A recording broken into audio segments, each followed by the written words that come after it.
আসসালামু আলাইকুম, সবাই কেমন আছেন? তো আশা করি ভালো আছেন।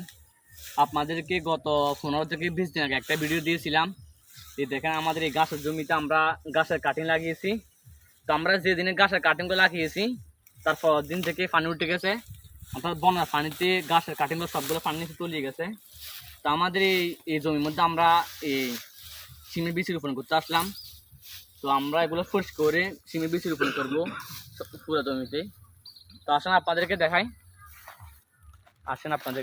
এই গাছগুলো আপনারা দেখেন। এই আমাদের এই জমির মধ্যে আমরা এই জার্মান গাছের কাটিং রোপণ করেছি।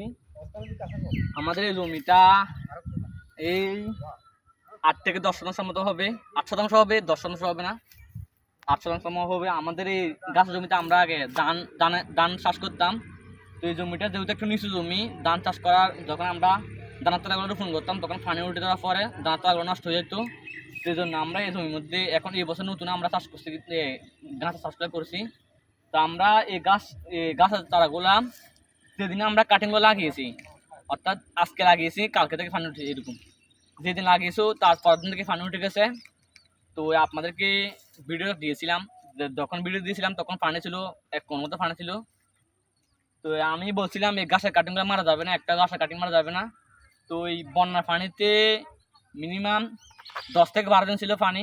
10 থেকে 12 দিন পানি থাকার পরেও একটা গাছের কাটিং মারা যায় না।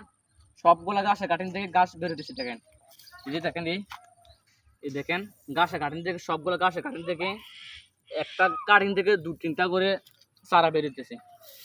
তো আপনাদের যে জমিগুলো ডুবা অঞ্চল অথবা যে জমির মধ্যে পানি থাকে, বছরের বেশিরভাগ সময় পানি থাকে, নিচু জমি, ওই জমির মধ্যে আপনারা এই জার্মান গাছ চাষ করবেন।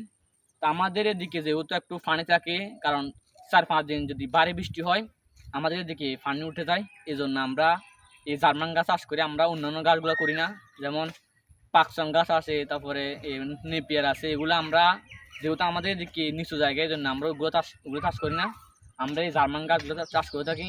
এই যে দেখেন আমাদের ওই পাশে আরও জমি আছে, প্রায় 10 শতাংশ আছে জমি, এগুলোর মধ্যে পানি আছে, এখনও 1 হাঁটুর মধ্যে পানি আছে। তো আমরা বেশিরভাগ এই গাছগুলো চাষ করি আমাদের দিকে, আমাদের অন্য গাছ চাষ করি না। তো আপনারা আপনাদের যে জায়গার মধ্যে ডুবা অঞ্চল অথবা নিচু জায়গা, পানি উঠে যায়, বৃষ্টি হওয়ার পর পানি উঠে যায়, আপনারা এই গাছগুলো চাষ করতে পারেন। আমাদের এদিকে 3-4 দিন বৃষ্টি হওয়ার পরে পানি উঠে যায়, এই জন্য আমরা এই গাছগুলো চাষ করি। আমরা অন্য গাছ চাষ করি না, আমাদের এই গাছগুলো আমরা করি। এই যে দেখেন আমাদের এই গাছগুলো, আমরা বেশিরভাগ এই গাছগুলো চাষ করে থাকি। আমাদের এই গাছগুলো আমরা গরুকে খাওয়াই। তো আপনারা চাইলে এই গাছগুলো চাষ করতে পারেন।